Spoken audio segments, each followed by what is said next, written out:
Bonjour tout le monde! En fait, j'ai décidé de faire des vidéos qui parlaient de différents trucs que j'avais pour réussir à changer mes habitudes de vie et maintenir mon cap de santé, autant physiquement que mentalement. Donc, dans les prochaines vidéos, je vais vous expliquer ces différents trucs-là. Cette première vidéo va s'appeler Mes barrières, ce qui m'ont empêché d'adopter un mode de vie sain. Et puis après ça, vous allez mieux comprendre c'est quoi mes différents trucs. Donc pour ça, il va falloir suivre les prochaines vidéos. Donc, dedans, vous allez avoir 5 barrières. La première, c'était le moyen financier. Je m'explique. Je suis quelqu'un qui a fait 9 ans d'études universitaires, soit dit en passant, ce qui m'a donné 2 bacs et une maîtrise. Je suis bachelière en éducation des sciences au secondaire, bachelière en chimie de l'environnement et des bioressources et maître en océanographie. Tout ça m'ont donné des... je n'ai pas aucun des... Dans le fond, mes programmes d'études. Ça m'a donné plein de trucs. J'ai une meilleure confiance en moi. Oui, j'ai une notion scientifique. Je suis une scientifique. Mais j'ai également découvert comment bien vulgariser les choses, comment me présenter, comment expliquer aux gens. Tout ça grâce à mon bac en enseignement. Donc, de ces 9 ans d'études-là, je suis ressortie avec des dettes d'études. Je vais vous expliquer un petit peu quelles sont mes dettes d'études puis d'où c'est que ça vient, en même temps que vous allez comprendre un peu ma détermination. Durant mon premier bac, j'avais de l'aide financière aux études, comme plusieurs étudiants. Je recevais également une bourse que mes parents m'avaient prise de Universitas, ce qui faisait en sorte que je travaillais seulement à temps partiel l'été. Ben, plus à temps plein l'été. Donc, durant l'année, je pouvais me concentrer sur mes études. J'avais pas vraiment de grosses dépenses vu que j'étais aux résidences. Puis mon auto, quand j'en ai eu une, c'était plus un petit auto comme plusieurs étudiants ont eu, qui était plus âgé. Donc, j'ai fini mon premier bac. J'ai décidé de poursuivre en chimie, puisque c'est ça qui m'allumait. Durant la première année, j'ai eu de l'aide financière aux études. Malheureusement, j'ai appris durant cette année-là que je ne pouvais plus bénéficier de ça. Et puis quand j'ai commencé mon bac en chimie, je me suis rendu compte que vu que je déménageais dans un appartement, j'avais un auto plus récente, ben je n'y arrivais plus seulement à travailler à temps plein l'été. Il fallait que j'aille un job, donc j'ai commencé une job à temps partiel durant mes études universitaires. Donc la deuxième année, je pouvais plus avoir de prêt bourse, ce qui a fait en sorte que j'ai fait une demande de marge de crédit étudiante. J'ai quand même reçu des bourses de fondations privées. Donc tout ça m'a permis quand même que je puisse réaliser mon bac sans problème. Ensuite, quand je suis retournée, quand j'ai fait ma maîtrise, là, j'ai pu avoir de prêts bourses. La raison au début pourquoi je pouvais plus en avoir, c'est que j'avais dépassé le nombre de limites de mois d'études. Et durant mes maîtrises, là, je pouvais avoir celle-là du deuxième cycle, donc j'avais pas dépassé le nombre de mois limite. J'ai moins eu besoin de ma marge de crédit étudiante, mais oui, à un moment donné, j'en ai eu besoin. J'ai continué à travailler en temps partiel. À l'université, j'avais des contrats d'auxiliaire d'enseignement. Donc, quand je suis sortie de mes études, ben, j'avais des dettes. J'avais environ 50 000 de dettes d'études. Je suis pas gênée d'en parler. Je crois que c'est une réalité que plusieurs étudiants ont vécue. En plus de mes dettes d'études, ben, quand je suis terminée, j'ai décidé de revenir dans ma région. J'étais tannée d'être en colocation, donc je me suis pris un appartement à moi seule, ce qui a fait en sorte d'augmenter mes dépenses que j'avais à l'époque. Donc, j'avais mes dettes d'études que je commençais à rembourser, j'avais des dépenses liées à mon logement, puis je terminais de payer un auto. Oui, j'ai décidé d'acheter une auto usagée durant la fin de mon premier bac. Et j'ai fini de le payer après ma maîtrise. Donc tout ça, ça faisait en sorte que j'avais pas nécessairement les moyens de m'inscrire dans un gym ou dans un cours, vu que j'aime beaucoup la danse, donc ça aurait pu être de la danse, peu importe le type de cours, j'avais pas les moyens pour ça. Donc ma première barrière à reprendre un mode de vie sain, c'était l'argent. Donc la deuxième barrière dans mon cas était au niveau de ma capacité physique. Je vais m'expliquer, j'avais un travail quand même demandant, ben je l'ai toujours, demandant physiquement et mentalement. Donc le matin, souvent je rentre à 9 heures ou un peu plus tôt. Et puis on est debout, service clientèle. Je travaille dans le domaine de la piscine, du spa, de l'eau embouteillée, donc on doit transporter des charges lourdes. C'est des longues journées debout. L'été c'est intense pour les piscines et les spas. Ce qui a fait en sorte que quand je finissais de travailler à 5h30 le soir, des fois même à 8 heures ou 6 heures, dépendant de l'horaire, ben j'étais très fatiguée, j'avais mal partout dans les jambes. tout ce qui m'intéressait en fait, c'était de rentrer, de me mettre en pyjama, puis de relaxer, puis bouger. J'avais pas l'énergie pour de dire oh ben regarde, je vais sortir, je vais aller marcher, je vais aller dans un cours, je vais aller... Non, j'étais pas j'avais pas cette capacité-là, j'étais plus fatiguée, j'avais mal partout, le nombre de fois j'ai mal dans les jambes, des bains de pieds et autres. Donc ça faisait en sorte que je ne bougeais pas après le travail.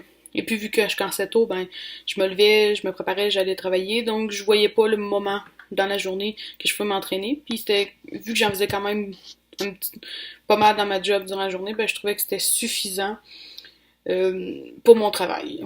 Pour bouger, vu que je transportais des 18 litres d'eau, c'est à peu près 20 kilos, ben 50 les 20 kilos par 18 litres. Donc tout ça faisait en sorte que j'étais brûlée, puis je me disais, ben non, je bouge déjà suffisamment. Donc ça, c'était ma deuxième barrière.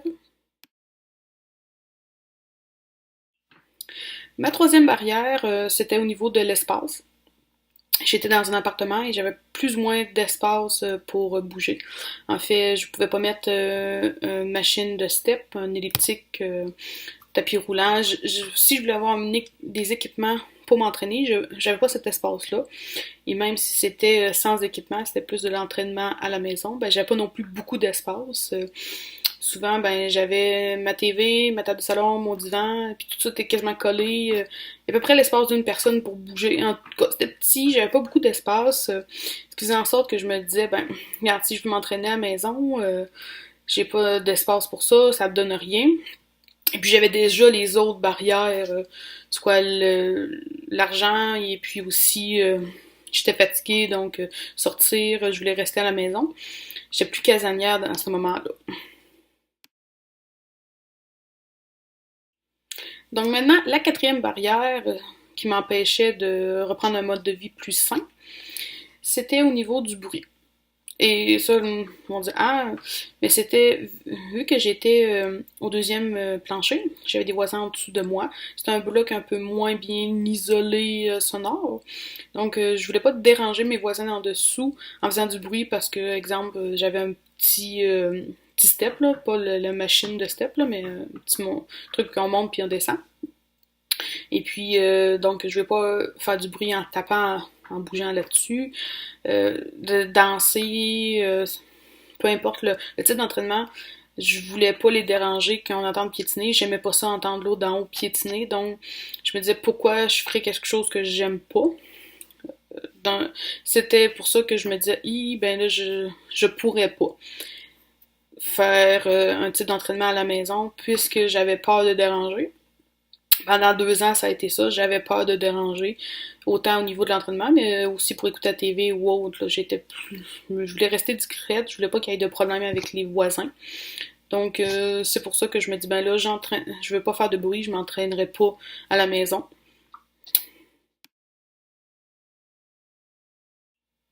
Donc, ma cinquième et dernière barrière à reprendre un mode de vie sain, c'était au niveau que j'avais retrouvé mon style d'entraînement. Je m'explique. J'ai toujours aimé ça bouger. Je me suis transporter des charges lourdes.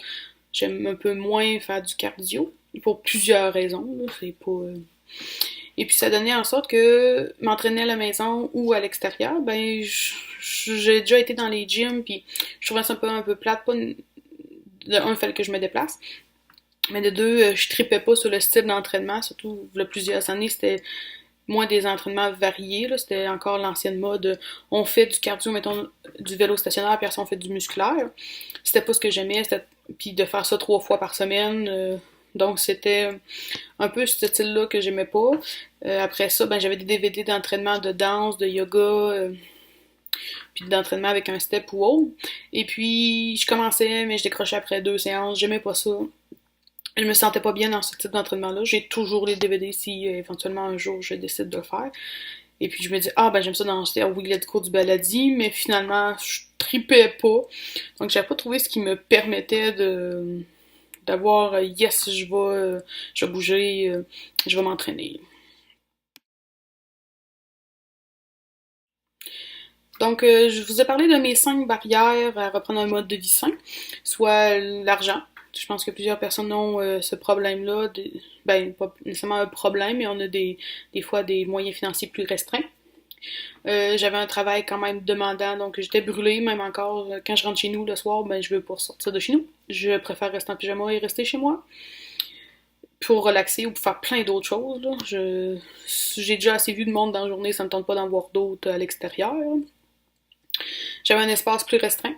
Donc maintenant j'ai déménagé, c'est plus grand.